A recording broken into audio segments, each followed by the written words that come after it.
Kita ke kabar lain pemirsa, hingga hari ketiga pasca gempa magnitudo 6,1 di Pasaman Barat, Sumatera Barat, para pengungsi masih mendiami tenda pengungsian di halaman kantor Bupati Pasaman Barat.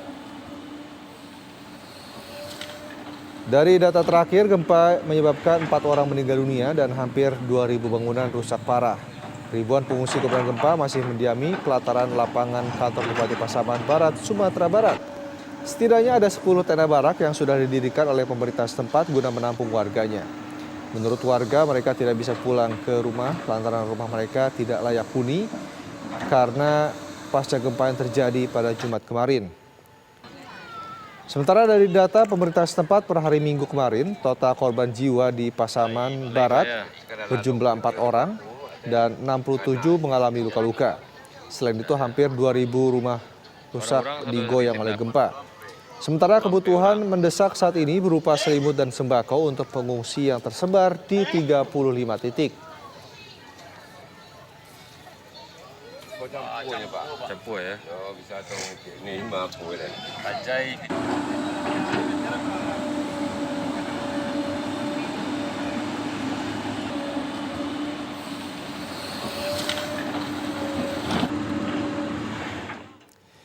Dan untuk mengetahui informasi terkini pasca gempa yang terjadi di Pasaman Barat, Sumatera Barat, kami ajak Anda untuk bergabung dengan dua rekan kami.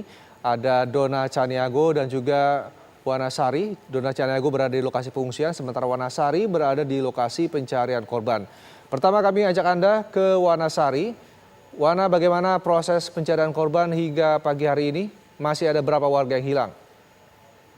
Baik Rendra dan pemirsa, tim SAR gabungan di Pasaman sedang memfokuskan pencarian para korban yang jumlahnya saat ini dinyatakan hilang sekitar 5 orang. Sebelumnya pada Sabtu kemarin, tim SAR menemukan sesosok jenazah korban yang terdapat di hulu sungai. Kondisinya tertimbun material longsoran yang terjadi pada material longsoran gempa yang terjadi pada Jumat kemarin. Selain memfokuskan pada proses pencarian, warga yang tinggal di bantaran sungai yang berpotensi terjadinya longsoran susulan ini juga sudah dievakuasi oleh petugas ke tempat yang lebih aman. Dalam hal ini di posko pengungsian Kecamatan Tigo Nagari, Kabupaten Pasaman. Hal tersebut dilakukan untuk mengantisipasi apabila ada longsor susuran bila terjadi intensitas hujan dengan intensitas yang cukup tinggi, mengingat material longsoran berupa lumpur, bebatuan maupun kayu gelondongan ini masih tersebar ataupun masih berada di sepanjang hulu sungai dan bantaran sungai yang menutupi lahan pertanian warga. Dan itu untuk data pengungsi sejauh ini yang kami dapatkan dari BPBD Kabupaten Pasaman, sedikitnya terdapat 3.000 warga yang harus mengungsi di sejumlah titik yang telah disiapkan oleh pemerintah Kabupaten Pasaman. Adapun dari 12 kecamatan di kabupaten ini, 4 diantaranya terdampak gempa pada Jumat kemarin.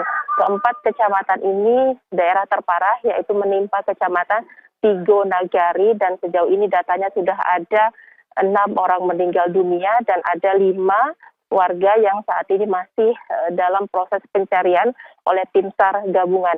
Dan update terkini proses pencarian persisnya pada Minggu sore kemarin bahwa tim SAR gabungan ini belum berhasil menemukan para korban yang merupakan petani jagung yang diduga saat ini hilang terbawa material longsoran ketika gempa. Rendra. Wanasari, apa sebenarnya kendala dari tim pencari ini untuk menemukan korban dan lalu bagaimana dengan kondisi cuaca di sana? Ya, sesungguhnya berdasarkan jumlah personil gabungan, apakah itu TNI, kemudian Polri dan Basarnas yang melakukan pencarian ini sudah cukup banyak jumlahnya, Rendra. Namun memang medan yang cukup sulit karena material longsoran ini masih menutupi hulu sungai, kemudian masih menutupi areal pertanian warga. Inilah yang menjadi kendala bagi tim SAR gabungan untuk mencari para korban. Apalagi material longsoran ini cukup banyak yang terdapat di hulu sungai seperti lumpur, bebatuan, kemudian kayu gelondongan juga banyak. Hal ini yang menyebabkan petugas sulit untuk mencari para korban. Begitu, Rendra. Baik, terima kasih Wanasari mengabarkan langsung mengenai proses pencarian korban yang hilang. Lalu bagaimana dengan para pengungsi dan kondisinya saat ini? Kita akan tanyakan kepada rekan Donald Caniago.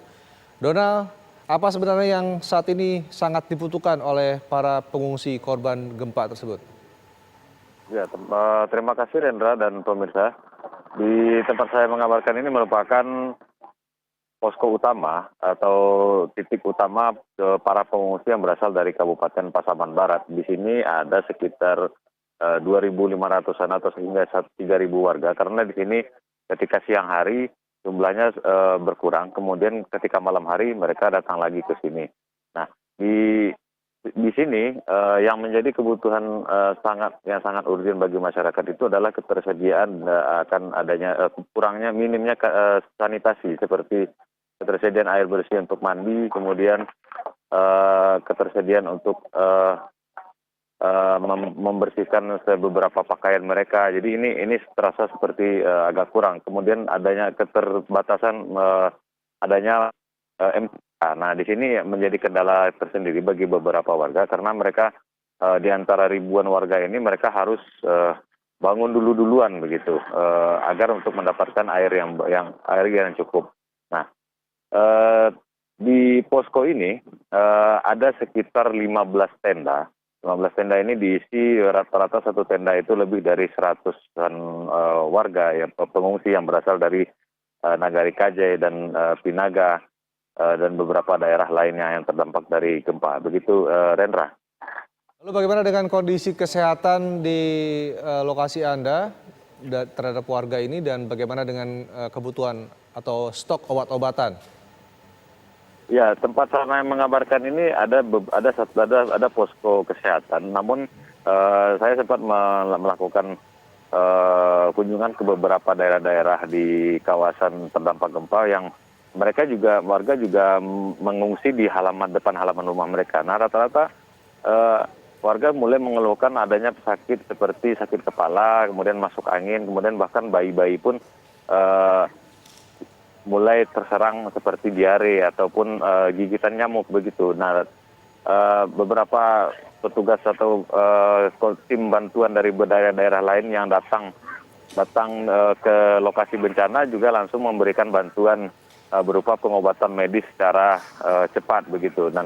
Dan rata-rata warga yang mengalami sakit tersebut langsung diobati oleh dokter atau petugas medis yang berada di lapangan begitu, Rendra. Baik, terima kasih Donald Caniago mengabarkan langsung dari lokasi pengungsian, sementara Wanasari mengabarkan dari lokasi pencarian korban.